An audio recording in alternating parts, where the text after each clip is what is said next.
नमस्कार प्रिय विद्यार्थियों, हिंदी विद सुनीता चैनल में आपका हार्दिक स्वागत है। आज हम जिस पाठ के बारे में पढ़ने जा रहे हैं वो है मेरे बचपन के दिन, जिसकी लेखिका है महादेवी वर्मा। तो चलिए सबसे पहले हम लेखिका का परिचय करते हैं। महादेवी वर्मा जो है वो हिंदी भाषा की प्रमुख रचनाकार थी। वो केवल भारतीय लेखिका ही नहीं थी, उसके साथ साथ वो महिला अधिकार कार्यकर्ता, स्वतंत्रता सेनानी, शिक्षिका और कवयित्री भी थी। हिंदी साहित्य में छायावादी युग के स्तंभों में से उन्हें एक माना जाता है। आधुनिक हिंदी की सशक्त कवित्रियों में से एक होने के कारण ही उन्हें आधुनिक मीरा के नाम से भी जाना जाता है। तो चलिए अब हम करते हैं इस पाठ का सार, जो बहुत ही अच्छा है। मेरे बचपन के दिन, ये एक तरीके से देखा जाए तो संस्मरण है, जिसमें महादेवी जी ने अपने बचपन के उन दिनों को यादों के सहारे लिखा है जब वे विद्यालय में पढ़ रही थी। संस्मरण क्या होता है? अपनी पिछली बातों को याद करना अपनी। तो इसमें भी महादेवी वर्मा जी जो हैं उन्होंने अपने बचपन के दिनों को याद किया है, उन दिनों को जब वह विद्यालय में पढ़ रही थी।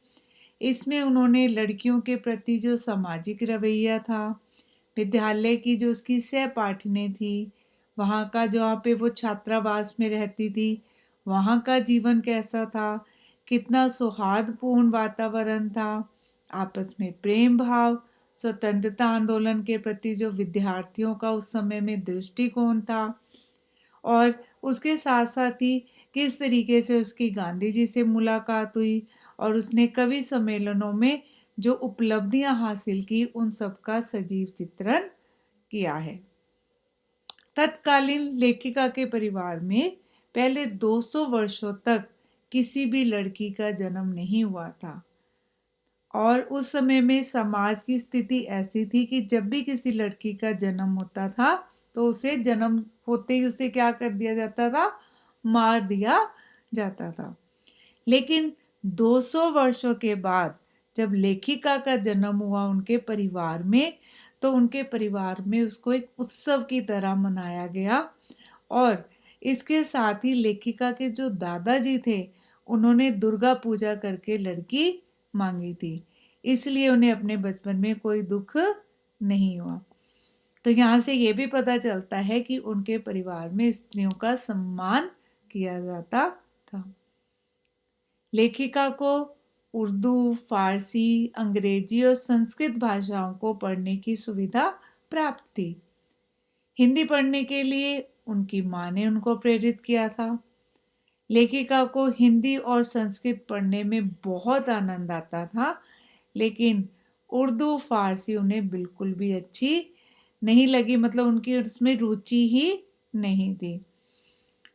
जब हमारी किसी चीज़ में रुचि नहीं होती तो हम उस चीज़ को अच्छे से नहीं समझ पाते, तो वैसा ही कुछ लेखिका के साथ भी हुआ। हिंदी, फारसी, उर्दू, फारसी में रुचि ना होने के कारण, हिंदी तो उन्होंने बहुत अच्छे से आती थी उन्हें, लेकिन उर्दू, फारसी में रुचि ना होने के कारण वह उस भाषा को सीख नहीं पाई थी।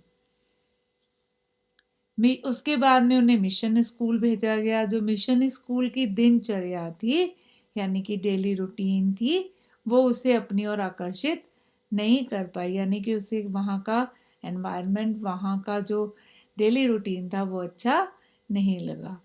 फिर उनके परिवार ने क्या किया, उन्हें क्रास्थवेट गर्ल्स कॉलेज में भर्ती करा दिया। अब इस कॉलेज में उनके साथ ईसाई लड़कियां भी थी, हिंदू लड़कियां भी थी।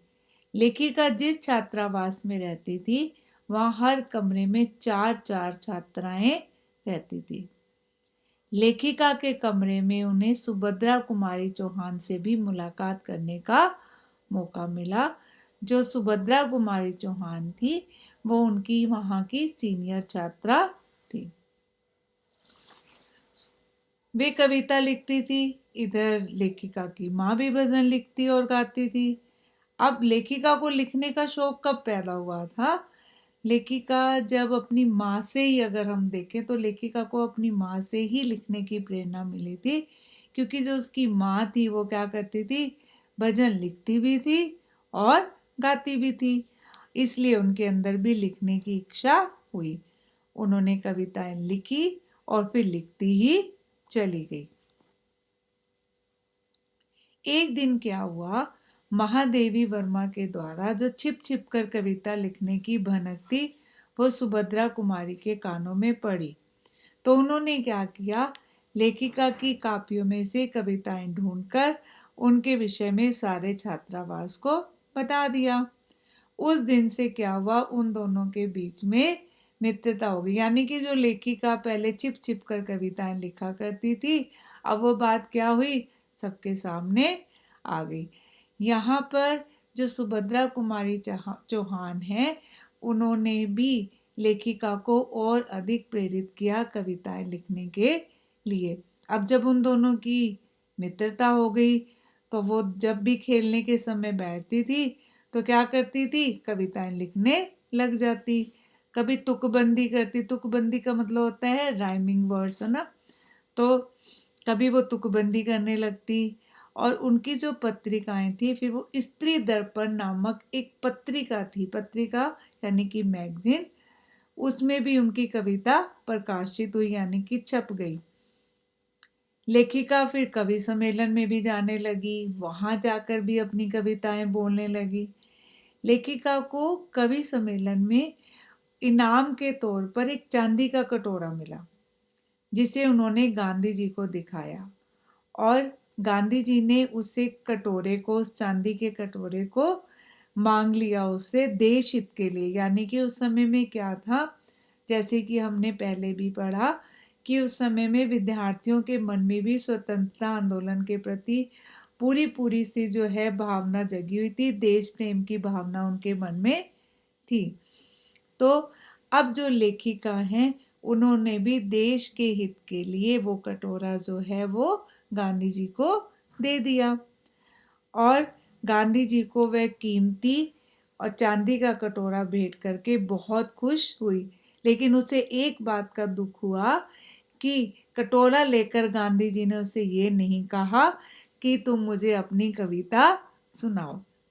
इसके साथ साथ ही लेखिका ने वहाँ के छात्रावास के बारे में भी बताया है, जहाँ वो बताती है कि वहाँ पे जात पात भेदभाव बिल्कुल भी नहीं था, सभी आपसी प्रेम से रहते थे।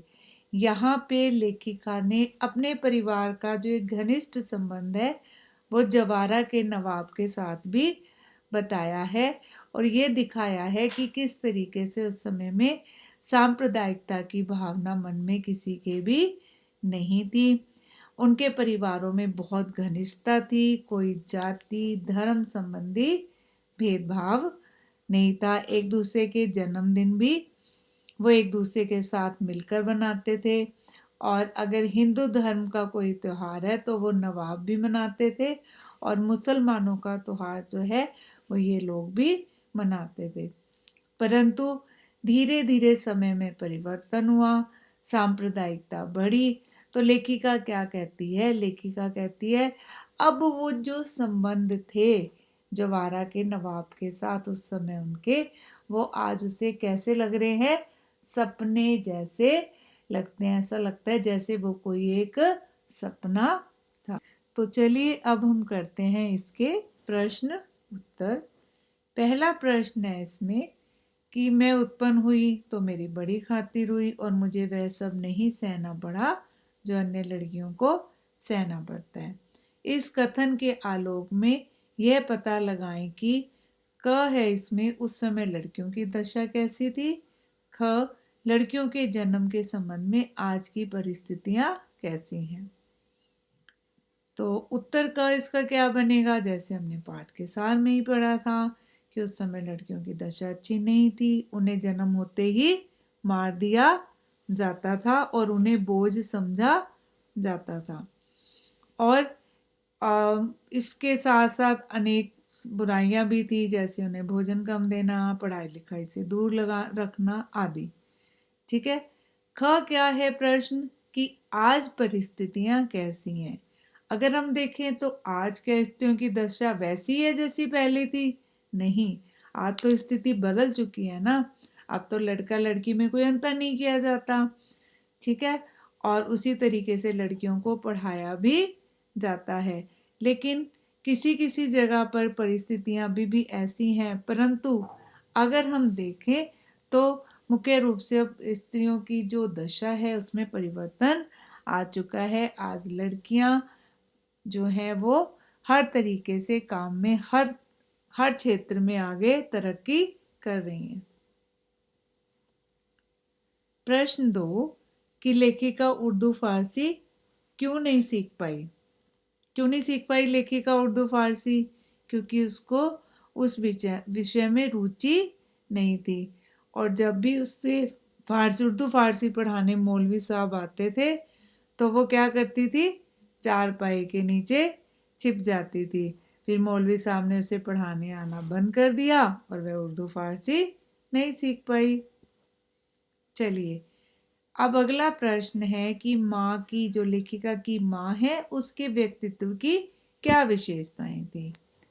जो लेखिका की माँ थी वो हिंदी प्रेम और लेखन गायन के शौक का वर्णन तो किया है लेखिका ने इस संस्मरण में। बताया है कि उनकी माँ को हिंदी भी आती थी और संस्कृत भी आती थी। और इसके साथ साथ ही उनकी जो माँ थी वो धार्मिक स्वभाव वाली थी, पूजा पाठ किया करती थी। सवेरे उठकर यानी सुबह सुबह वो पद गाया करती थी, कृपा निधान पंछी बन बोले। शाम को मीरा के पद गाती भी थी और वो लिखा भी करती थी। यानी कि जो उनकी माँ थी वो अ, हिंदी संस्कृत जानती थी, धार्मिक स्वभाव वाली थी और उसके साथ साथ ही वो लिखा भी करती थी। चलिए, अब अगला प्रश्न है कि जवारा के नवाब के साथ जो लेखिका के पारिवारिक संबंध थे उसे लेखिका ने आज के संदर्भ में स्वप्न जैसा क्यों कहा है? सपने जैसा क्यों कहा है? इसका क्या उत्तर होगा? जैसे कि हमने पढ़ा था पहले भी कि जवारा के नवाब के साथ लेखिका को आज के संदर्भ में वो स्वप्न इसलिए लग रहा है क्योंकि उस समय में जो परिस्थितियां थी और बाद में जो परिस्थितियां बदली, सांप्रदायिकता की भावना आई, तो उसके कारण से जो है वो अटूट रिश्ते जो है वो बनने बंद हो गए।